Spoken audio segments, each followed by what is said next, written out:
1802년 4월 베토벤은 하일리겐 슈타트에서 유서를 씁니다. 이 유서를 하일리겐 슈타트의 유서라고 합니다.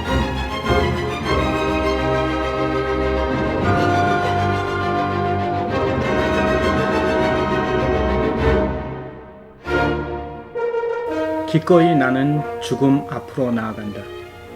만약에 내가 예수를 위해 나의 모든 가능성을 다시 한번 펼쳐보일 기회를 갖기 전에 죽음이 찾아온다면, 그때는 나의 운명의 신이 아무리 가혹할지라도 내게는 죽음이 너무나 일찍 다가오는 것이다. 그래서 나는 죽음이 더 늦게 오기를 바란다. 그렇지만 죽음이 일찍 다가오더라도 나는 행복할 것이다.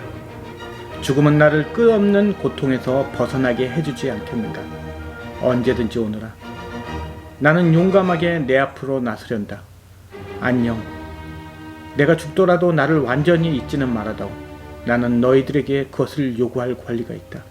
왜냐하면 나는 생전에 너희들을 행복하게 해주려고 자주 생각했기 때문이란다. 부디 행복하거라. 이 글은 베토벤이 동생들에게 남긴 유서입니다. 그러나 이 유서는 결코 전달되지는 않았습니다.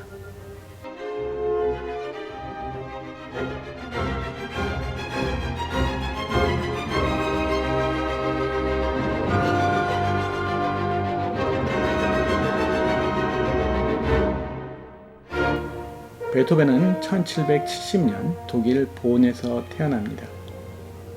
그리고 1792년 그의 나이 22살에 오스트리아 빈으로 옵니다. 빈으로 오기 2년 전에 본에서 하이든을 만났는데 하이든이 초청을 한 것입니다. 베토벤은 빈으로 오자마자 하이든의 제자로 들어갑니다. 그런데 얼마 안 있어 베토벤은 하이든에게 실망했다고 합니다. 어떤 얘기로는 베토벤의 잘못 쓴 작품을 지적해주지 못했다는 얘기도 있고, 아니면 처음부터 베토벤은 하이든을 인정하지 않았다는 얘기도 있습니다. 그러나 그 당시에 하이든의 명성과 하이든의 실력으로 볼 때 그런 것은 아닌 것 같고, 두 사람의 성격 차이나 혹은 작품의 경향 차이 아닐까, 그렇게 생각이 됩니다. 그래서 베토벤은 다른 선생님을 찾습니다. 요한 쉔크, 요한 알브레이트 베르거, 안토니오 살리에르 같은 다른 선생님을 찾습니다. 안토니오 살리에르는 우리가 잘 알고 있듯이 모차르트의 연적이라고 알고 있는 작곡자입니다. 그런데 그렇게 했는데 하이든하고는 그렇게 나쁜 사이는 아니었던 것 같습니다. 1795년에 베토벤은 피아노 소나타 1, 2, 3번을 쓰고 이 곡들을 하이든에게 헌정합니다. 그리고 그의 앞에서 직접 연주도 했다고 하니 그렇게까지 나쁜 사이는 아니었던 것 같습니다.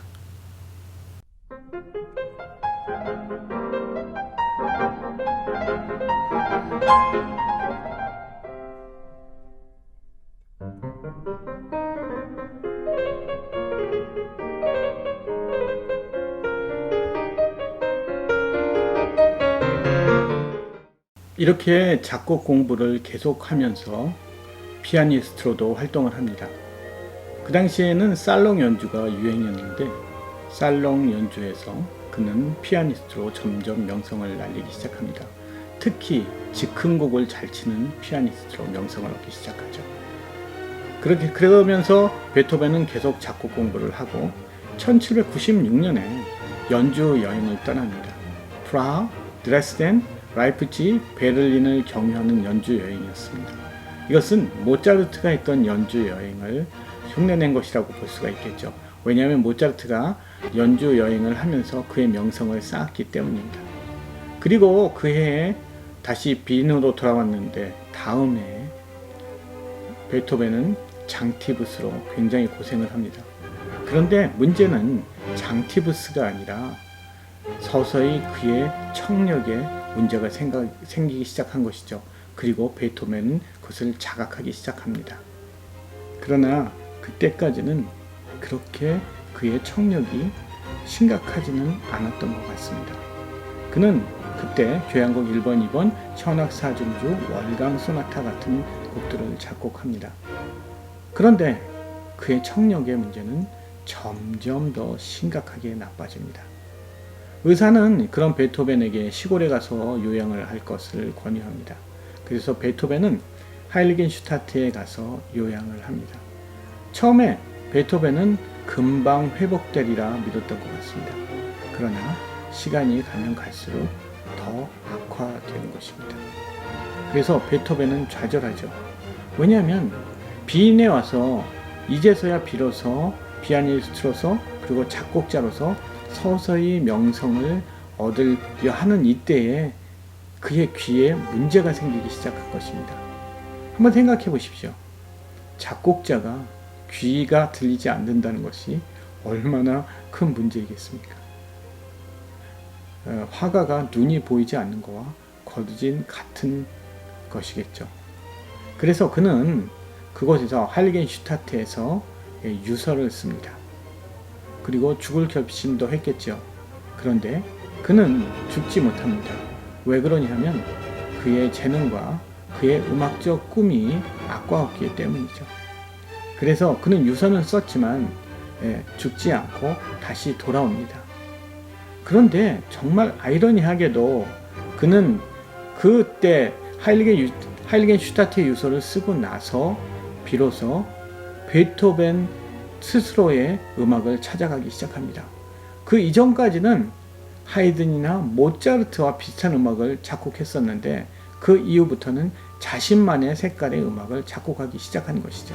그래서 하일리겐슈타트 유서를 쓰기 이전을 일컬어 베토벤의 모반기라고 합니다.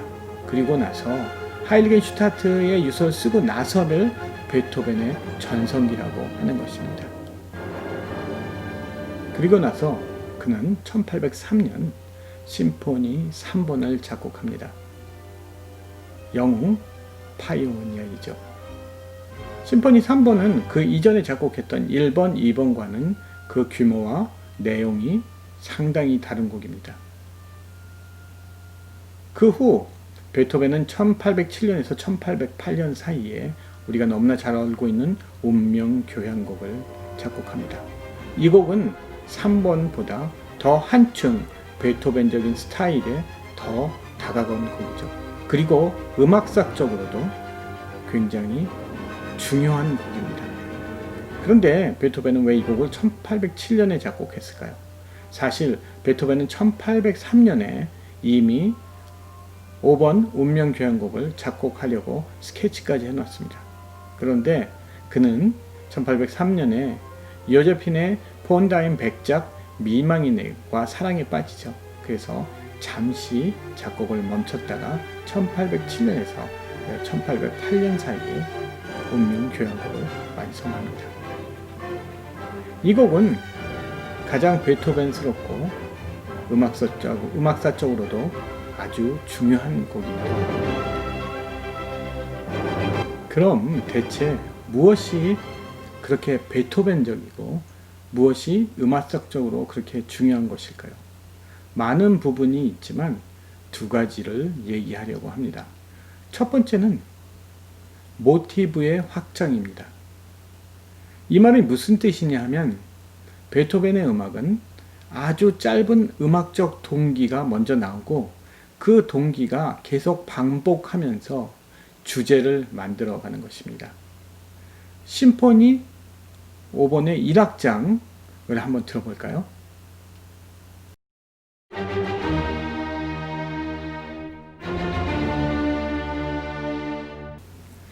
이 짧고 단순한 동기가 바로 모티브입니다.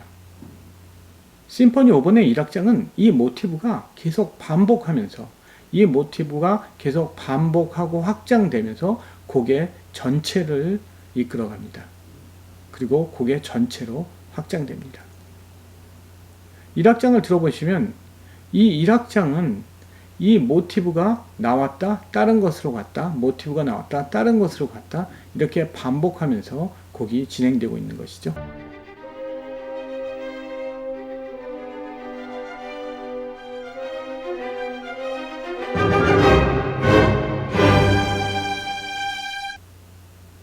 이것이 바로 모티브의 확장입니다. 모티빅 프로그레션 혹은 motivic development라고 하는 것입니다. 지금 들으신 이것이 이 1악장의 제1주제입니다. 이 기법은 전에까지는 없던 기법이고 베토벤이 처음 사용했던 기법이고 그 후에 많은 작곡자들도 이 기법을 따라하고 흉내내려고 굉장히 노력합니다. 두 번째는 순환 주제입니다. Cyclic form입니다. 앞에서 설명한 것처럼 주제가 1악장에서만 계속 반복하는 것이 아니라 이 주제가, 이 짧은 동기가 다른 악장에서 또 다시 나타나는 것입니다. 3악장을 처음을 들어보면 3악장도 1악장의 주제와 같이 모양이 숏 롱의 모양을 가지고 있습니다. 한번 들어볼까요?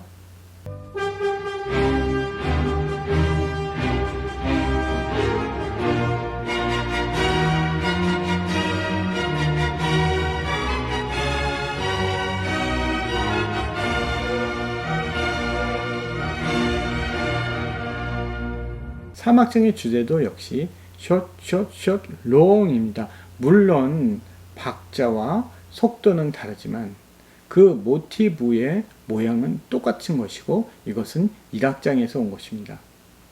이런 모티브는 다시 4악장에서도 다시 나옵니다. 4악장에 나오는 모티브를 한번 들어볼까요?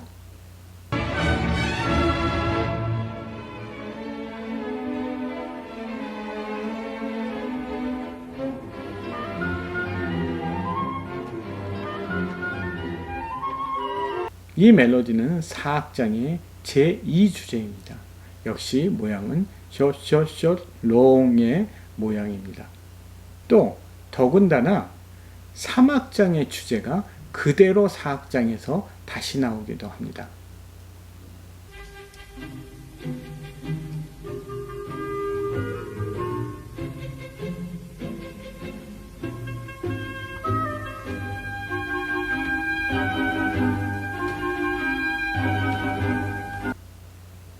이렇게 다른 악장에서 나온 주제가 또 다른 악장에서 다시 나오는 것을 보고 이것을 사이클릭 폼 혹은 순환 주제라고 합니다. 이 두 가지 기법은 베토벤만의 스타일이고 후대에도 음악적으로 가장 많은 영향을 끼치는 기법입니다. 그리고 나중에 후대의 작곡자들에게 모방되고 발전되기도 합니다. 베를리오즈는 베토벤의 순환 기법을 이데픽스, 고정 악상이라는 기법으로 발전시키고 바그너는 라이트 모티브, 유도 동기라는 기법으로 발전시킵니다. 우리가 지금 잘 들은 것처럼 처음에 작은 모티브 빠바바밤 이것을 우리는 흔히 운명의 동기라고 합니다. 이 곡의 제목이 운명이라고 쓰여지고 또 운명의 동기라고 불려지는 것은 베토벤의 정기에 베토벤이 운명은 이렇게 문을 두들긴다 라는 구절이 있어서 이 곡이 운명이라고 흔히 불려지기도 하지만 사실은 이것은 동양권에서만 그렇게 불려지고 서구권에서는 운명이라고 부르지 않고 그냥 베토벤 심포니 5번이라고 합니다.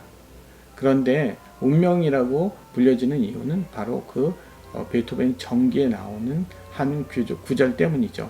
그런데 사실 이 얘기도 신비성은 없는 것 같습니다.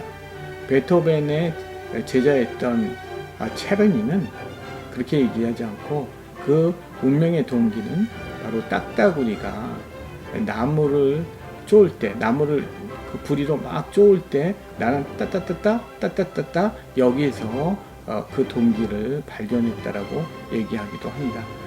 어찌되었든 그 운명의 동기는 바로 motivic progression, motivic development 해서 이 동기만 갖고 이 한 악장을 발전시켜 나가는 이런 기법을 베토벤은 발견하는 것입니다. 이 곡의 1악장을 베토벤 5번 심포니를 들으시면서 이 모티브를 한번 자세히 생각하시면서 좀 한번 들어보시기 바랍니다. 그리고 이 모티브 외에는 무엇이 나올까?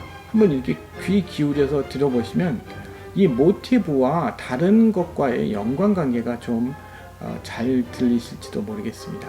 꼭 베토벤 5번, 베토벤 심포니 5번의 일악장을 꼭 끝까지 한번 다 들어보시기 바랍니다. 오늘은 여기까지 하고 다음 시간에도 베토벤 5번을 계속 이야기하도록 하겠습니다. 감사합니다.